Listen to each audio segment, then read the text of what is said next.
Let me welcome you all and thank you very much for taking the time to join us at today's theme that we call the rise of green crime. I'm absolutely honored and delighted that our speakers decided to join us today, and I'm actually delighted that you took the time to join us on this very, very important and crucial topic that we'd like to discuss today. To set the scene, we have very purposefully invited a cross-section of experts on environmental issues, wildlife crime issues, and other issues that we call green crime, which really encompasses many of those topics. One of the things that we're hoping to do is make this as interactive and informal as possible. So really consider this format as sitting in someone's living room and joining the banter. I will first, as a running order of things, make an opening remarks in terms of how to set the scene of this topic.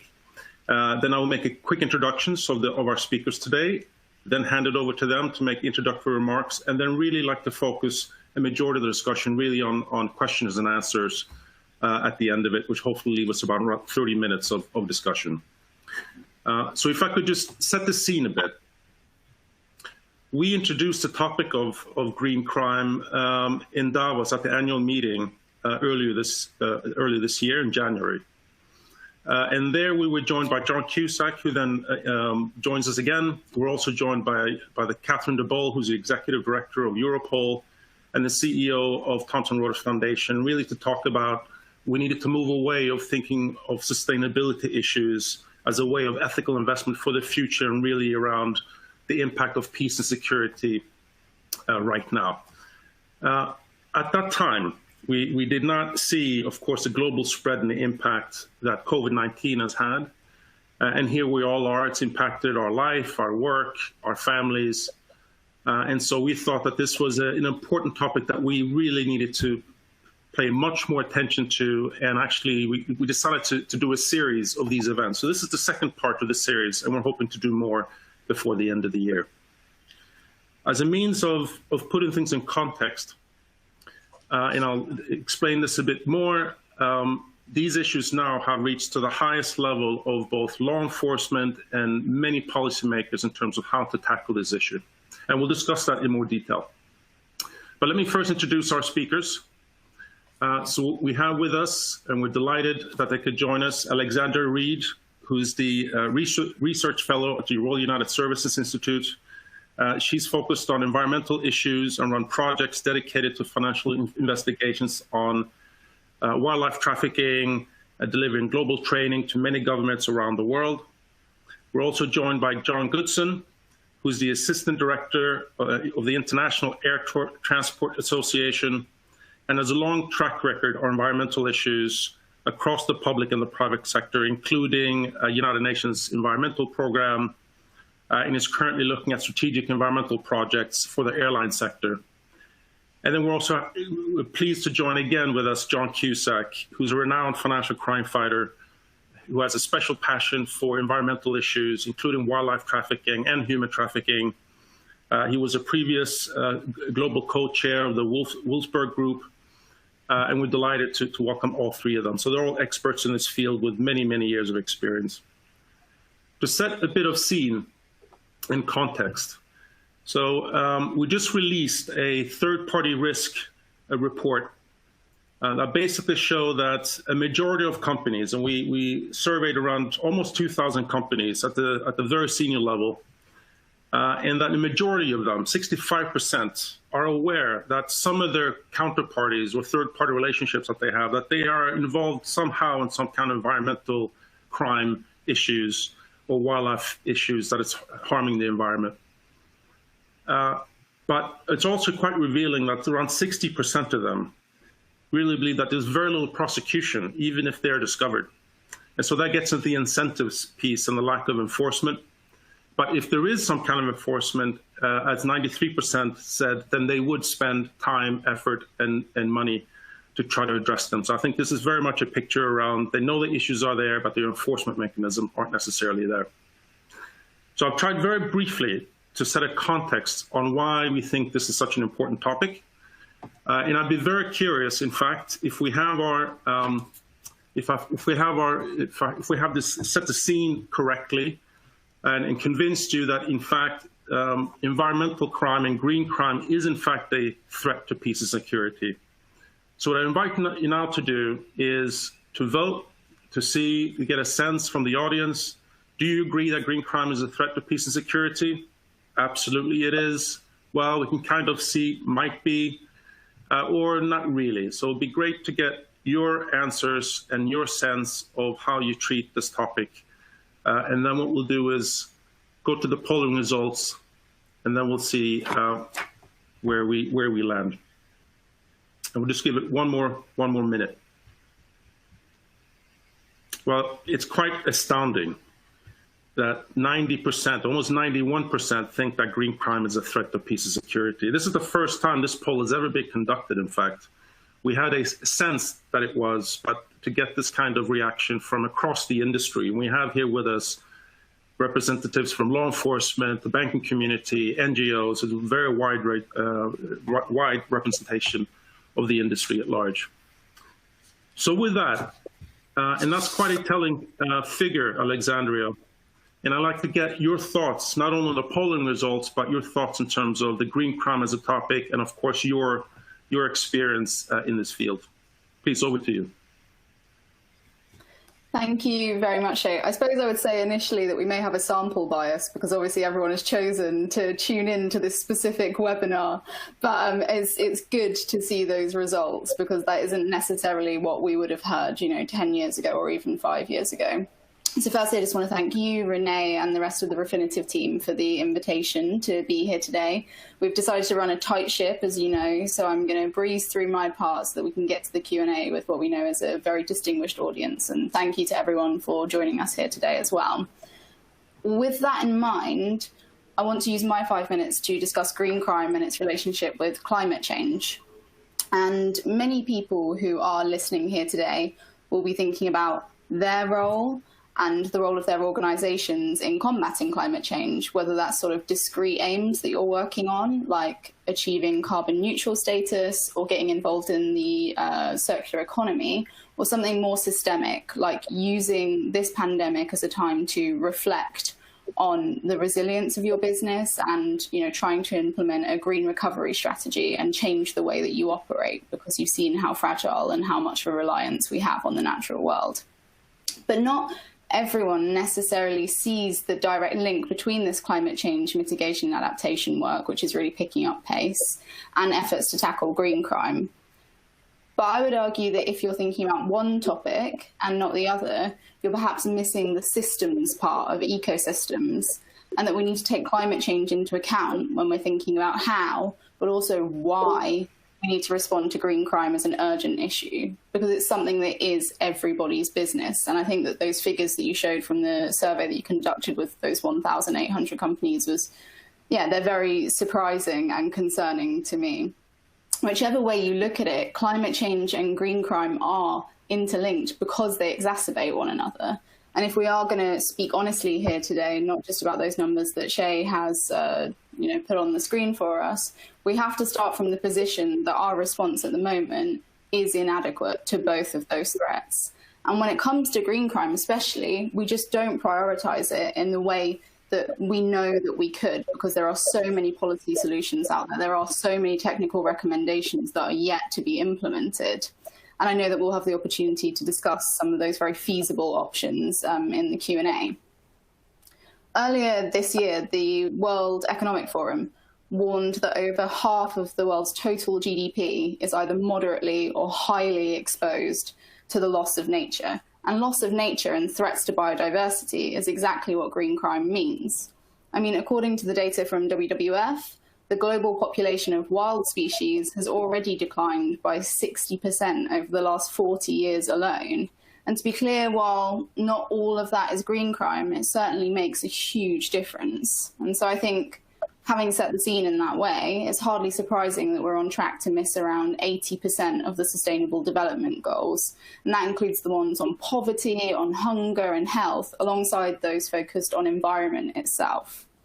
And so while there are some quite physically visible and overt examples of the links between climate change and green crimes. I'm thinking here in particular of deforestation and illegal logging, for example. If we could all, commission a satellite, we would physically see the effect of that. There's also others that really slip under the radar. And illegal, unreported and unregulated fishing, or IUU fishing as it's known, is a really good example of that, because there's so much illicit extraction that occurs that goes unnoticed.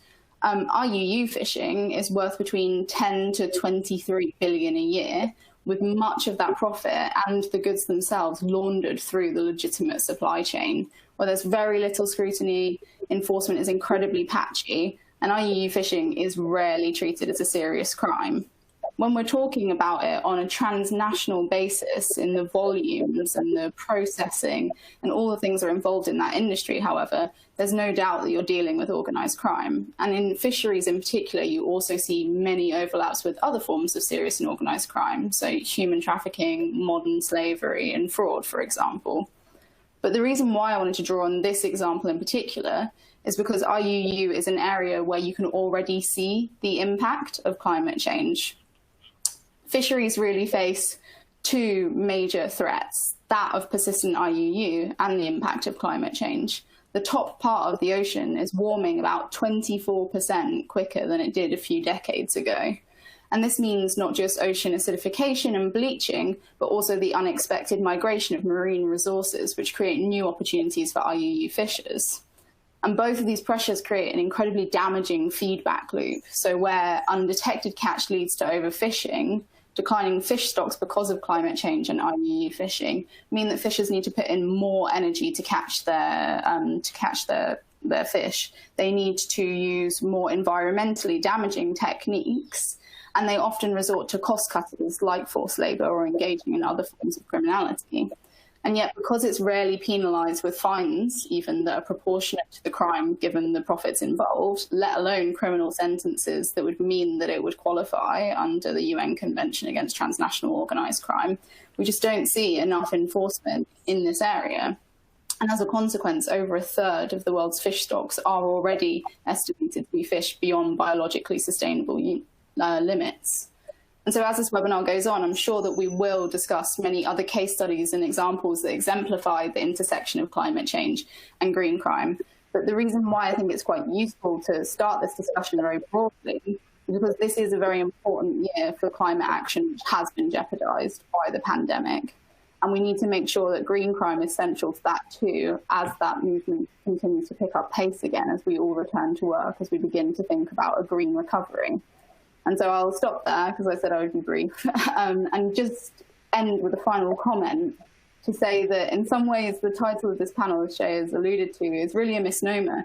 It's not the rise of green crime. Green crime has been happening for many years. We just haven't been paying attention to it. So it's extremely important that you have all showed up here today to address this really important topic. So thank you very much.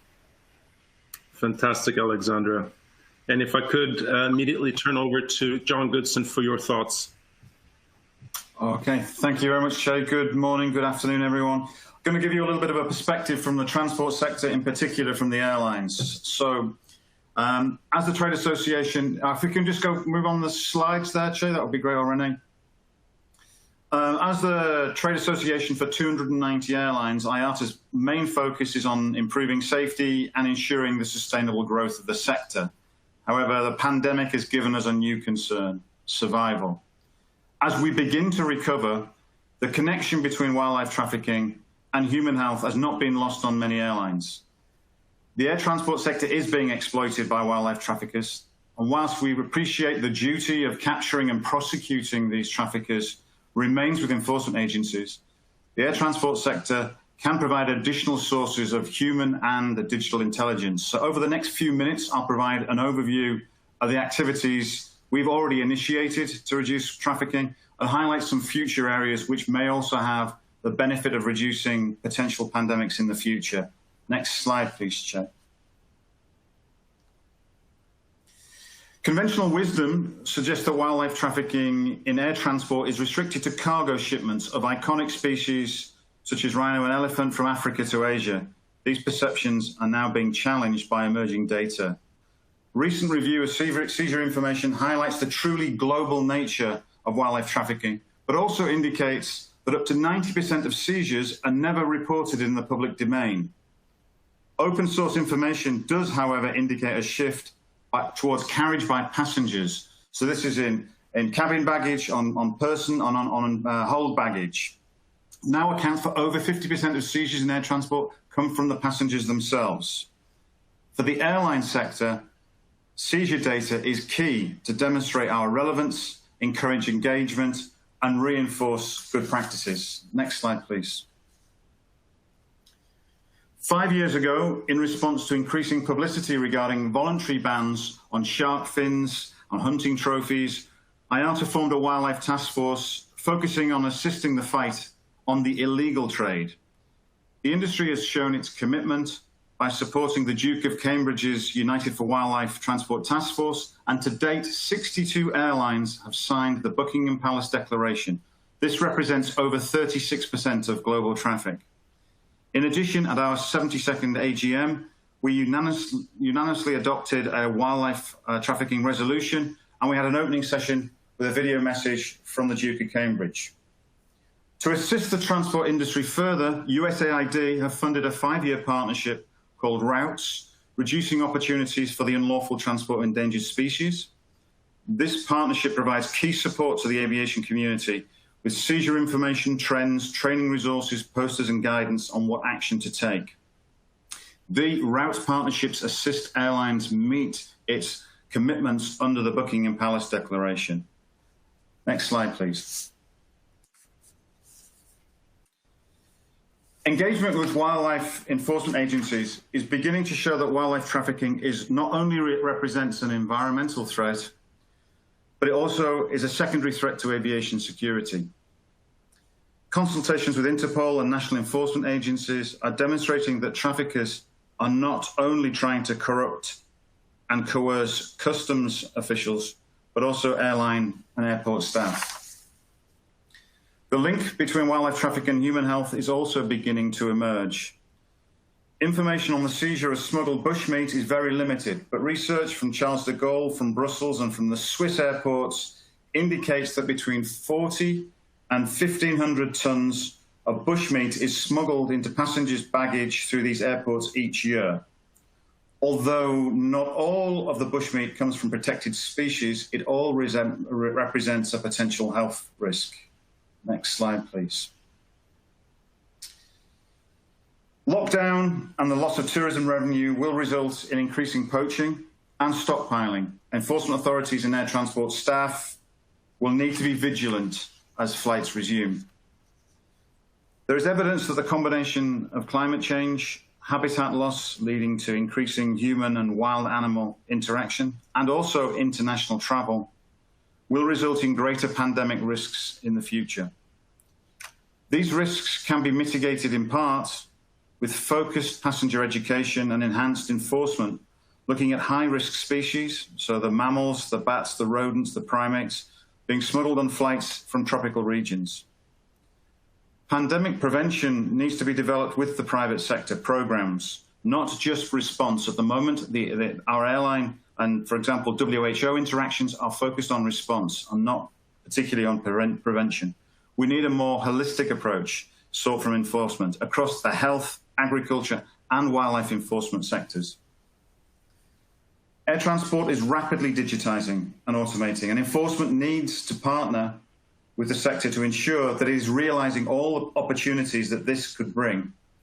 For example, we are working on a pilot project in South Africa using X-ray security images combined with machine learning algorithms to detect rhino horns concealed in baggage.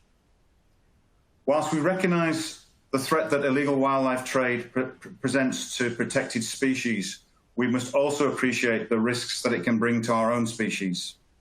Thank you. Fantastic, John Godson. I will then turn it over to John Cusack, and then we'll open it up for Q&A. John, over to you.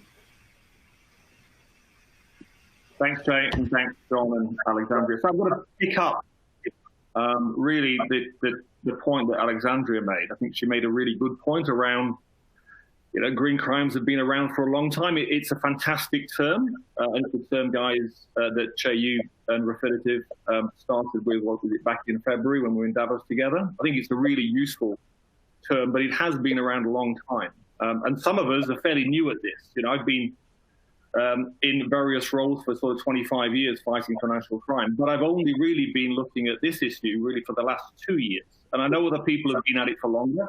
Interpol have been running their environmental crime program for more than 10 years, US Fish and Wildlife, Europol and others, doing really good work. But I think if we're honest, many of us have come into this fairly late and are really interested in seeing what we can do to contribute. When I was at Standard Chartered and honored to lead the financial crime program, it was in 2016 that I first asked that we conduct a really comprehensive threat assessment across 60 countries to see what kinds of threats really we were affected by. And the traditional ones, organized crime and drug trafficking, corruption and fraud, obviously they're all there.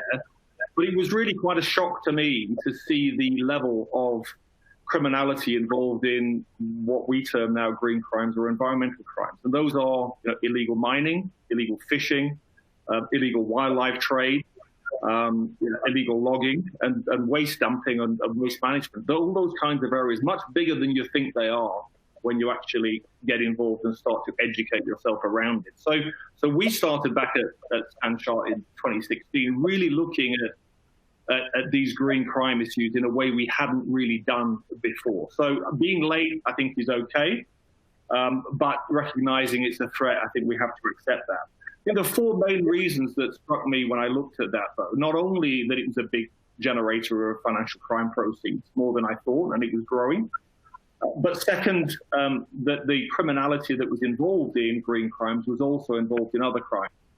Not always the case for all forms of green crimes, but it's the case for quite a few. And so you're talking about organized crime involved with human trafficking, arms trafficking, drug trafficking, as well as the various different forms of green crime. So that's really important. If you want to go after criminals, does it matter the type of crime they're involved in? As long as you can get at them in some shape or form, then that seems to me to be a sensible way to fight financial crime more generally. The third was this issue around sustainability and conservation, really important. But I'm firmly of the belief that we've got to look at and help conservation by focusing on the economics of the activity that underpins the illegality that drives some of this stuff. And if we can't take away the money, or we can't make it harder, or we can't make it more expensive for criminals to target these resources, then I think that we're going to continue to struggle in relation to conservation.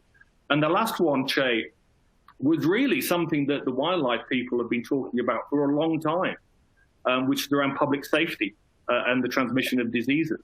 And I fully remember, quite honestly, discounting those comments that were mentioned on a regular basis. We all pretty much ignored the fourth reason to do something about wildlife crime. And we've learned, all of us, a pretty tough lesson in relation to what we now know from COVID. I think we haven't mentioned it yet, so I want to talk a little bit about how big it is. And estimates are always difficult, right? But it's bigger than you think. But a few particular facts I think are instructive for us to have in our minds as we go through this discussion today. So 1 out of every 10 trees that's traded is probably cut down illegally and traded illegally. And that's much bigger in certain parts of the world. In Central Africa, you're at least 50% in places like Congo or Cameroon, or maybe even 90% in some countries. So we're talking significant effects. 1 in 5 fish, Alexandria talks about fish, 1 in 5 fish we think is caught illegally, 1 in 4 fish off the coast of West Africa. A couple of rhinos, probably, and the numbers do fluctuate, killed every single day, unbelievably still. 35 elements every single day, unbelievably still. 250 pangolins every day, unbelievably still. And it's not just about African iconic species. We're talking about birds, we're talking about snakes, we're talking about eels, and we're talking about lots of different types of wildlife as well. And not just from Africa to Asia. We're talking about Europe to Asia. We're talking about Africa to North and South America, from South America to Europe. It's not about Africa only to Asia. Now, I've been doing quite a lot of research and work in sub-Saharan Africa the last 6 months, I'll give you a snippet of what I'm going to publish in a couple of weeks' time in relation to the green crimes contribution to financial crimes across that region. And it is quite staggering, but shouldn't be surprising, actually. Green crimes probably somewhere make up around 50% of the total financial crimes, if you exclude things like fraud and corruption, right, and tax evasion. But your classic financial crimes, so drugs and human trafficking, and the green crimes, you're talking about half of that is made up of illegal fishing, illegal mining, illegal logging, and illegal fishing, which is huge. That's about 1.7% of sub-Saharan Africa GDP, which again is huge, and that's a loss to the governments in Africa of about 5 billion, or 10%, the equivalent of foreign aid to the region, which I think is huge. I'll talk about the breakdowns of that later. I think the instructive thing there is, if you think that human trafficking and drug trafficking are important, which they are, these numbers are bigger in certain regions than those. Okay? So if you're a criminal and you're involved in activity in places where natural resources are not well protected, and there isn't the infrastructure to protect those natural resources, then you're going to see them targeted. And with corruption being a particular problem, you're going to see the crime facilitated, and you're going to see people protected involved in those activities. Now, I think last point to make, what I think is particularly interesting about this is, whilst a lot of the green crimes are committed in low-income countries, the beneficiaries of those crimes, not only the organized criminals, but the end consumer, is generally resident in advanced economies. And so it behoves all of us to understand the nature of that trade, because it does impact us, whether we're eating illegal fish or whether we're buying illegal timber. We certainly are in many of the places we call home, and it's not somebody else's problem. Jay, I'll leave it there, and I'm sure we'll come back to some of those numbers and some of those issues as well. No, that's fantastic, John. And while all of you have given your great opening comments, I have feverishly tried to keep pace of the questions that have come in, and they are just quite overwhelming. But certainly, it shows the interest on this incredible topic. So I'd like to do this now. I'd like to really to reflect some of the questions that have come in, and I guess the first one.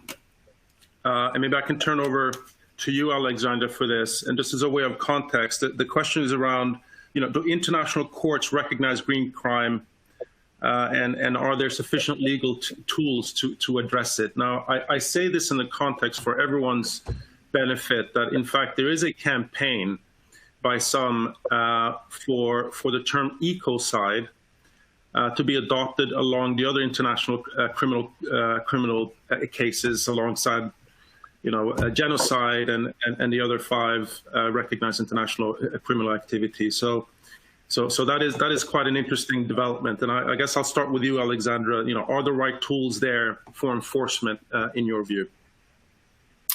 Yeah, I think you're drawing it back to ecocide is really interesting. So if I can speak a little bit about that campaign, and then maybe we can actually launch the poll as well, because I think it's a great lead-in. Yeah. In 2010, a lady called Polly Higgins, a very famous Scottish barrister and environmentalist who sadly passed away last year, brought a statute to the ICC, the International Criminal Court, trying to convince them to make ecocide a crime alongside the big crimes you spoke about, so crimes against humanity, genocide, war crimes, etc. And at the moment, the only place where in international criminal law, environmental affairs are mentioned is in war crimes under that statute. But war, and conflict, and we're talking about peace and security here today, are often the silent victim when we look at environmental damage and the damage from conflicts. I think what was crucial about the proposition that she put into the court was that it would be a strict liability. So you would not have to prove intent in order to be able to take the leaders of a company, for example, to the ICC for their environmental damage. So now lots of people who are watching here may be sitting in corporations and thinking, well, I may have clicked on a poll saying, yes, I think that ecocide should be made a crime, but would you really be willing to expose yourself to that? Are you definitely sure and confident in the integrity of your supply chain, of the KYC that you do, of the extended due diligence that you do?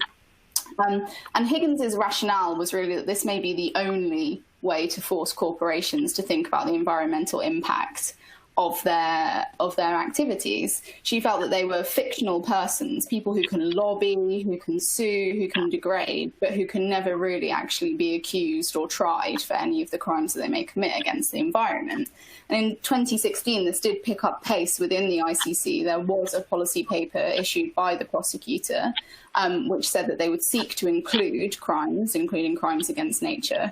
However, because it doesn't really fall within the statute of those 4 major crimes that we discussed a minute ago, it's very difficult to say whether that will ever be taken up by the criminal court. And many people would argue, for several reasons that we can, discuss later, that it shouldn't be either, because it detracts from those very important human and victim-centric crimes, that the ICC isn't fit to try environmental crimes. It has 18 justices, none of which are specialised in those. And so what it does mean from an international legal perspective is that we do remain left with a patchwork of different environmental treaties that have rules on certain issues, but there's definitely no codified international treaty that deals with environmental issues. Well, Alexandria, you have done a stellar job in making the case for and against. So let's turn our attention to this exact question. And this exam wasn't necessarily prompted by us, but something that we were discussing ourselves internally. But let's take a question in a poll of whether or not the International Criminal Court should, in fact, add ecocide to the other list of international crimes. So clear, fairly binary, yes, no, or not really sure. So let's see where we land. Well, there you go, 90%. I mean, that's quite a telling figure as well. John Cusack, anything to reflect on that number?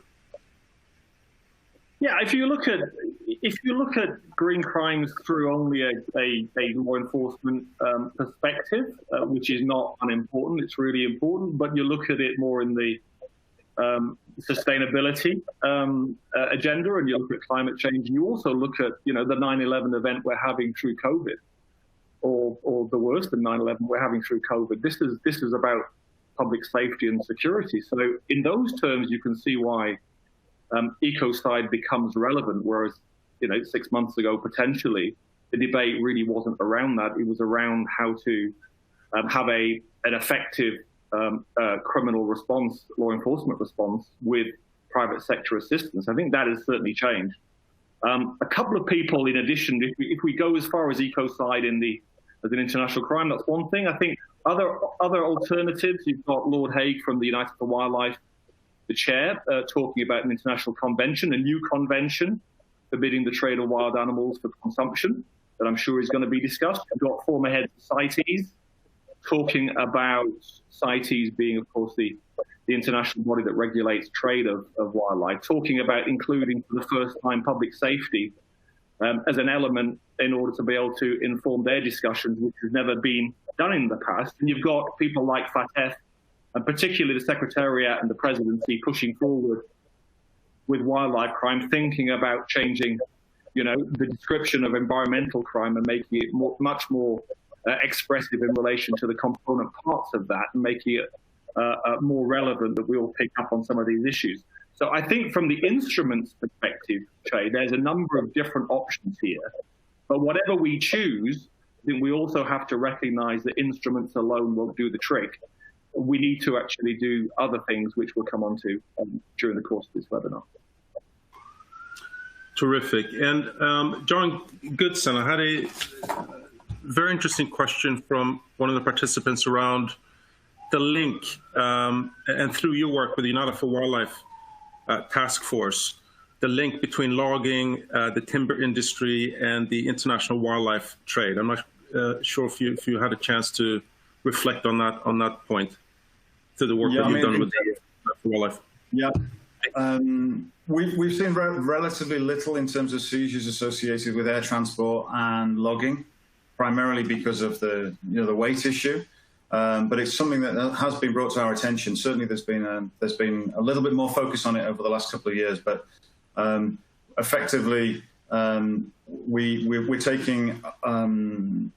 We're now beginning to see the threat associated with the non-protected species as well. So the importance here of species that may be transferred in people's, smuggled in bags that are not protected, and how they could represent a potential threat of disease transfer. So we're definitely seeing a widening of the scope of the species of interest as we move forward. And just to switch a bit here, I'm not quite sure which John they're referring to, but apparently someone wants a job. They would love to help. Maybe through the International Wildlife Trafficking Association, I'm not sure, but that just came in. I thought I'd share that with you. Another question, and this is a very practical one at the end of the day, especially for obligated organizations that need to report to regulators and other policymakers. Do you think that there's an expectation by banks, or will there be an expectation by banks to actually report environmental compliance at an entity level? But it's a more fundamental question in terms of what the expectations are from the regulators on this issue. And maybe we can turn over to John Cusack and Alexandria, Reid, and John Godson. Maybe I'll take that one then first. Yeah. I don't know, Che. I don't know. Regulators, I think, if there are regulators listening to this webinar, I think they should ask themselves the question, what contribution can they make, as opposed to simply saying it's just another regulatory requirement. Right? We've got plenty of those. I do think a regulator can be really helpful by having a discussion with its financial institutions to identify whether or not actually these threats are real for those FIs that they are supervising, but also, I think more importantly, incentivizing FIs, right? Incentivizing FIs to be more effective in the fight against financial crime. And that, to a certain extent, also means regulators being a bit more comfortable on being a little less rigorous on pure technical compliance. As we all know, banks spend a huge amount of time trying to be technically compliant as well as trying to be effective. And I think we all know that an increase in effectiveness is what we're all searching for. So I think regulators can play a huge part in that, but not by saying, what else aren't you doing right, but actually being much more complementary in relation to the discussion. So Alexandra, your thoughts, and maybe John Godson? Yep. Yeah, absolutely. So a huge part of the work that we've done at RUSI, we've done many financial investigation trainings where we've brought together, every single agency who needs to be involved in this particular type of response.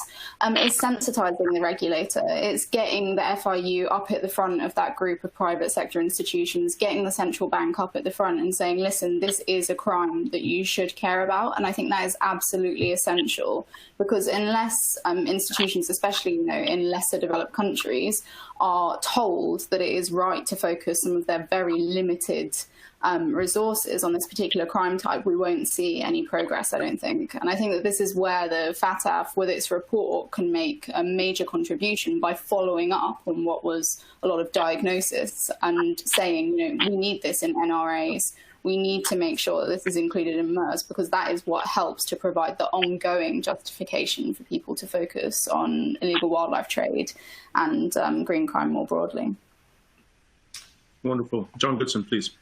Sure, yeah. In terms of engaging private sector on wildlife anti-trafficking initiatives, one of the problems we face is, as we've seen a sort of a real surge in the requirements to do non-financial reporting by the private sector, and in my case in particular with airlines, we have a great problem associated with actually contributing to any of the goals and the indicators that are being developed. So, for example, the most common one is the Global Reporting Initiative, which is being used by organizations around the world.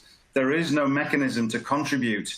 There's no indicator, and there's certainly there's no narrative at the moment that we can contribute, make a positive contribution to wildlife trafficking. Similarly, when we look at the SDG, we have an SDG, I think it's 15.7, and that's related to wildlife trafficking. There is no way the private sector can contribute to that indicator. So this is just missing gaps, which would really help us with reporting. We are doing work. We are training and introducing reporting mechanisms, but they're not reflected in any reporting protocols. Thanks. Thank you.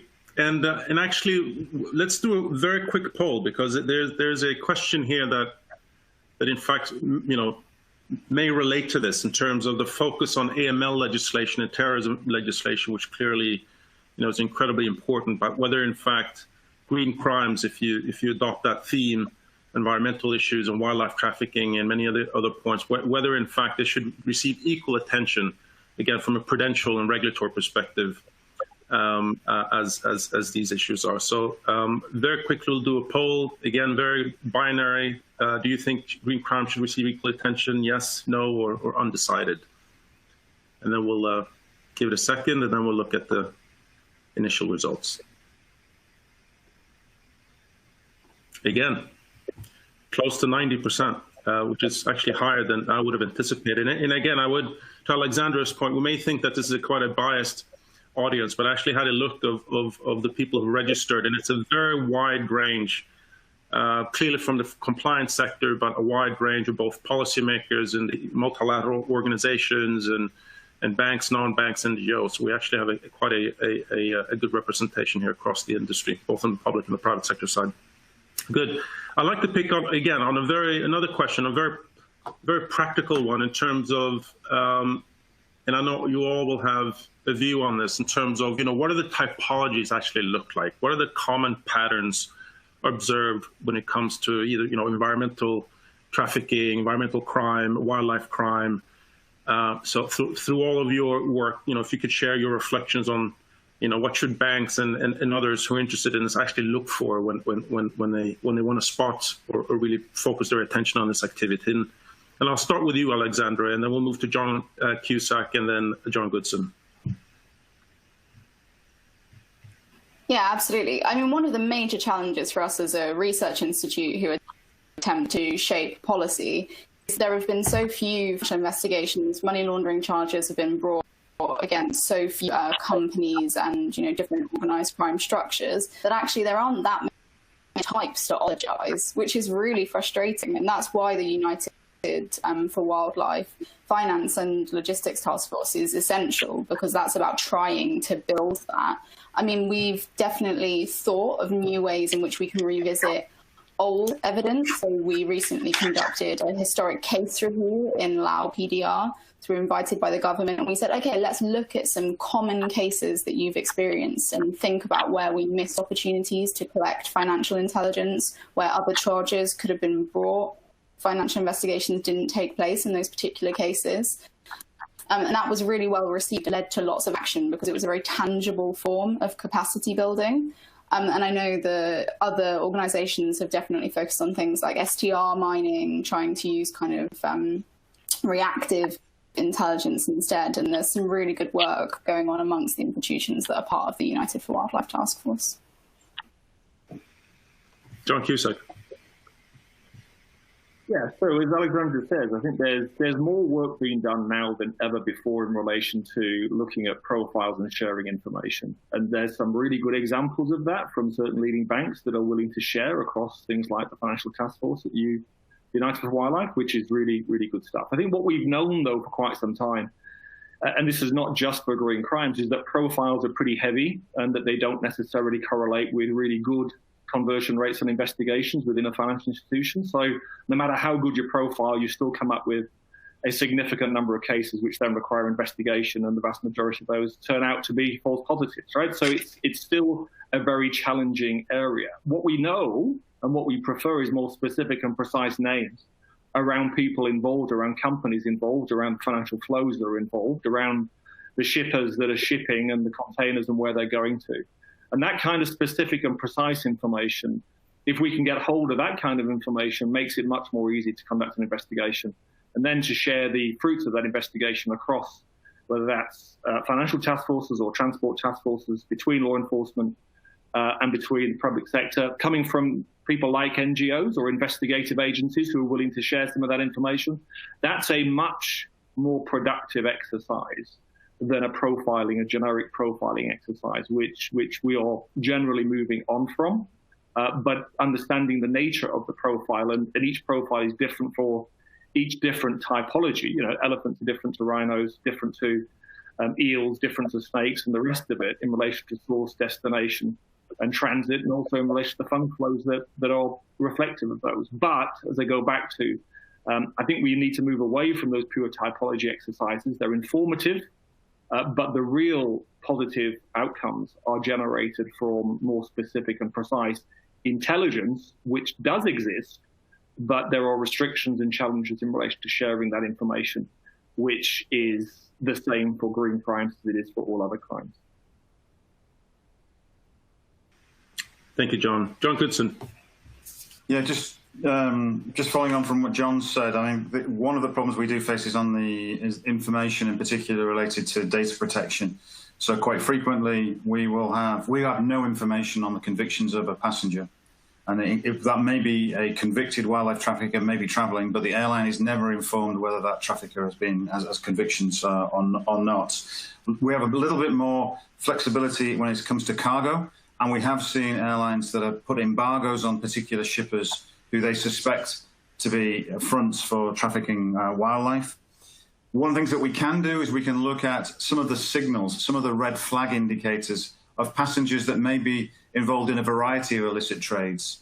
So for example, we have late shows, we have cash payments, we have unseasonal clothes, multiple legs being booked, bag tags being removed from baggage. And in terms of cargo, non-commercial cargo, putrescibles, so anything related to food stuff often gets fast-tracked and is used as a concealment method. And again, cash payments. So these all go into a red flag, and we're currently working on a reporting application which will be able to share with enforcement for them to make the decision as to whether they think that particular individual or that shipment should be stopped, whether there should be an interdiction. Quite often, we also have account information. We have an account information associated with seizures, especially on multiple legs. And I think some in the airline industry are quite frustrated that they see no follow-up from enforcement associated with that very important information. Thanks. Fantastic. And then in this keeping, I'm diligently trying to get through as many questions as possible. We have around over 60 at the moment, so I'll try to do my best to pose them the best I can and then interpret them. And I'm sure you all have views on the following question, and that's really around Europe and whether, in fact, Europe is a destination point or a key distribution region for some of these crimes, or whether it's wildlife trafficking or other environmental crimes. So what do you see Europe's role in being either a transit region or, in fact, a destination region for some of these activities? And I'll start with you, John Godson, actually.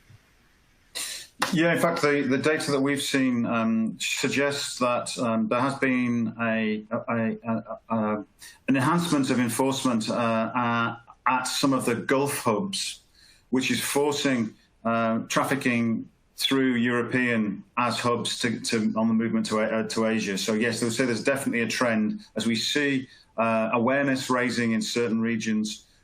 We start to see Europe being exploited more as a hub. As a transit point. Alexandria, with that. I'd love to get your thoughts on this as well. Yeah, I mean, not too much to add to that, to be honest. Germany takes over the presidency of the FATF and also the EU presidency of the Council. And in 2016, I think that was its latest assessment, it was found to have lots of transit activity or significant transit activity of ivory products coming from West and Central Africa being routed through Europe in order to evade detection. And we see that across a number of different criminal commodities. So that could be drug trafficking, for example. We see different shipments which are transited through in order to throw off the kinds of red flags that John Godson was talking about. So I think it's really important that we don't speak with a voice that implies that this isn't our issue too. We play a huge and fundamental role in this. John Cusack. Yeah, I think, both Alexandria and John were talking about the goods there. If you think about the money side of it, which is the other side of the transaction, then of course it's going through Europe. It's going through the US as well, and the US dollar is going through the euro.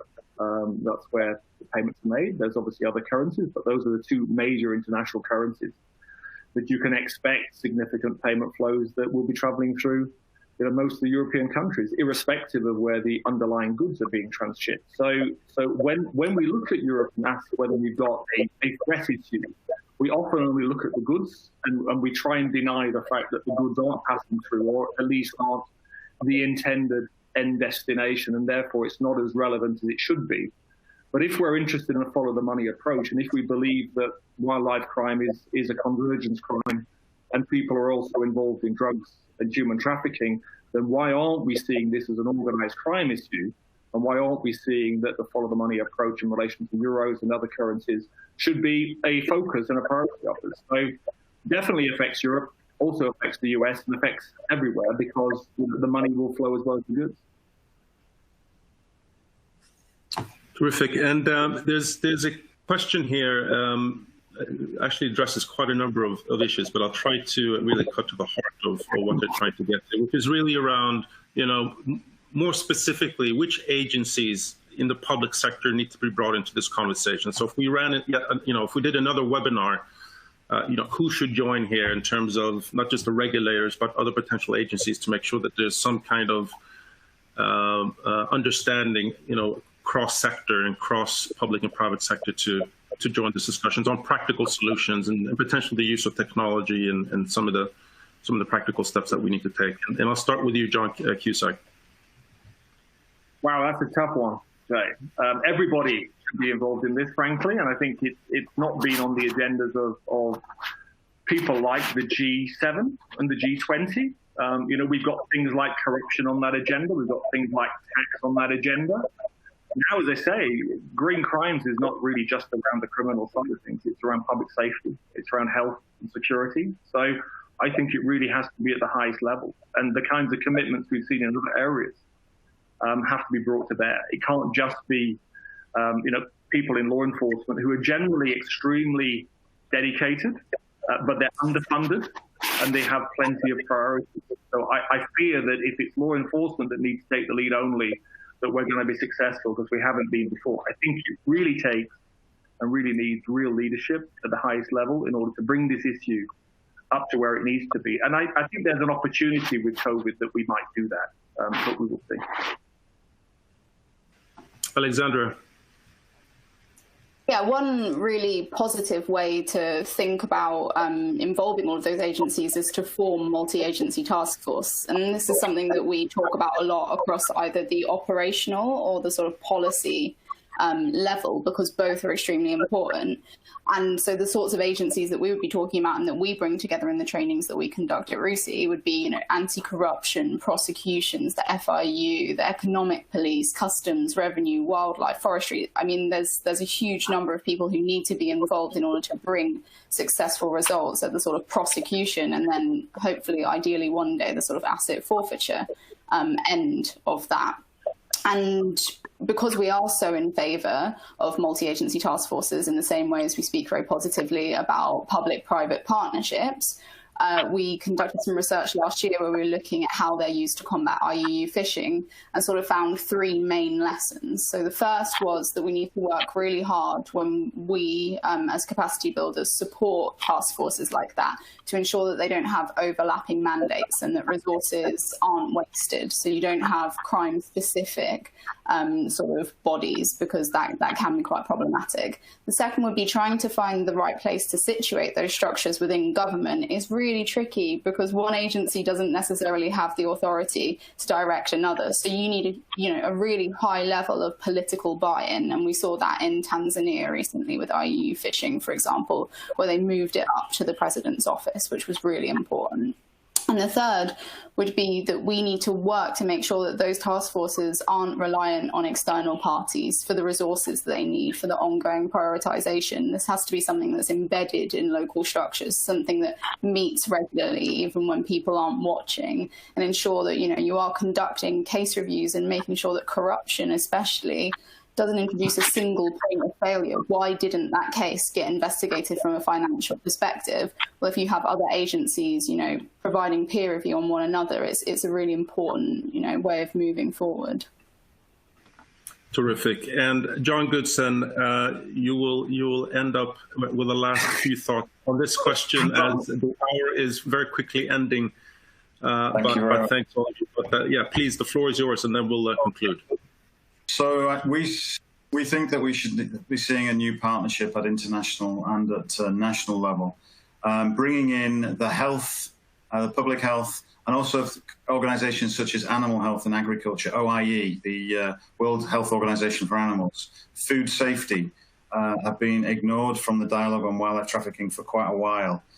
We see some of the facilitation and the lack of synergies, the duplication that's occurring. I can think of a sub-Saharan African airport in which on arrival you have 3 scanners, X-ray scanners, one owned by the Ministry of Environment, one owned by the Ministry of Agriculture, and the next one owned by the customs.